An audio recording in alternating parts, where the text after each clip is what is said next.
chapter 4. Luke chapter 4. And starting in verse number 18. Luke chapter 4, starting in verse number 18. And here Jesus, he's grown up. He started his ministry. And he's in the synagogue. And he starts speaking about himself. He's reading from the book of Isaiah what Isaiah said about him. And here Jesus is speaking in Luke chapter 4 and verse 18. He said, "The Spirit of the Lord is upon me, because he has anointed me to preach the gospel." Why did Jesus come? Why was the incarnation? Why was the coming of Jesus necessary? And if you want to say, why is Christmas necessary, if you want to use that phrase? Why did Jesus come? So he could preach the gospel, number one, to the poor. To the poor. To the poor. It's not talking about whether you got cash, whether you got money, or whether you don't have money. That's not the kind of poor it's talking about. He's saying he came to preach the gospel, the good news, to the poor in spirit.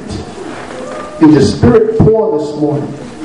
A poor in spirit person is a person that does not have Jesus in it.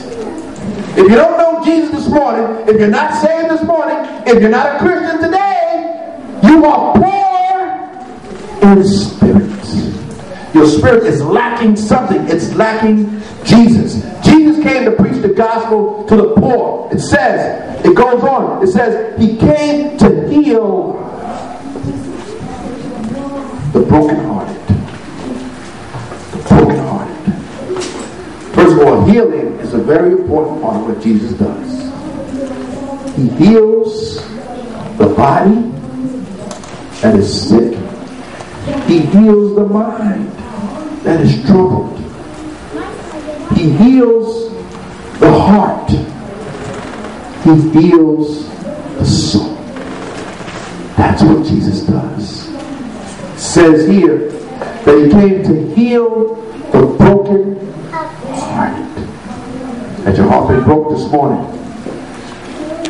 Has your heart been broke this morning to the point where you don't know what to do? Jesus came, the purpose of the incarnation.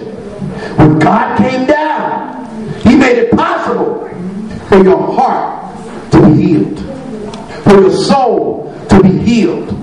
It goes on to say here that he came to preach deliverance to captives. Now that's a little bit more difficult now, because nobody who is a walking, living slave wants to believe that they are a walking, living slave. I would ask any one of you this morning who is not saved, and I would ask you, and I know you would tell me no, are you a slave to your sin? And you would say no. Are you in bondage to your sin? And most of you would say no. Not a slave. I can stop. I don't have to do that. I don't have to act like that. I want to tell you something. If you're in bondage, you cannot. Because you don't have any say in the matter. If you're in bondage, you do what your flesh tells you. If you're in bondage, you do what self says. If you're in bondage, you do and you listen to your master. And if you're unsaved, guess who your master is? Don't look up.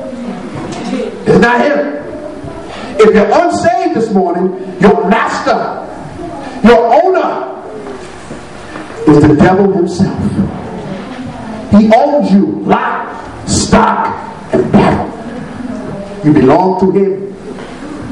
God is the Father of those who call on his name, not of those who refuse.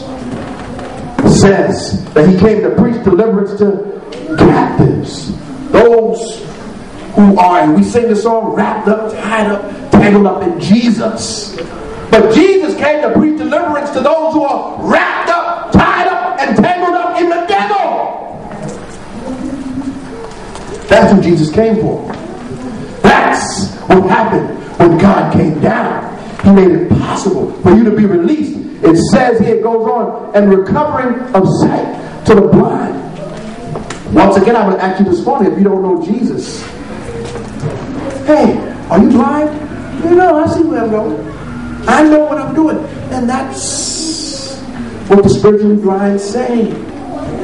But what they don't understand is that the spiritually blind, they see out of the eyes of the flesh, not the eyes of the spirit. Are you blind this morning? I say, if you don't know Jesus, you are as blind as they come. You are blind. You cannot see. You don't realize that the devil has you. You don't realize that the devil owns you. You don't realize that you are a puppet on a string. A puppet on a string. What you talking about, Brother Mike? You calling me a puppet on a string if I don't know Jesus? Yes. You ever seen the marionettes? You ever seen those people that control the marionettes with a little stick and they got to move with any kind of way that Satan is the great puppet handler, and you are the puppet. If you don't know Jesus, if you don't know Jesus, he makes it seem like you're living and working on your own, but he's pulling your strings. You do as he says. You do as he says. So he came, Jesus, to preach deliverance to the captives, recovering of sight to the blind, and to set at liberty those who are bruised. See, he's talking to people that don't realize the problem that they have, and Jesus is also talking to those who do realize, because everybody knows if they've been hurt or not.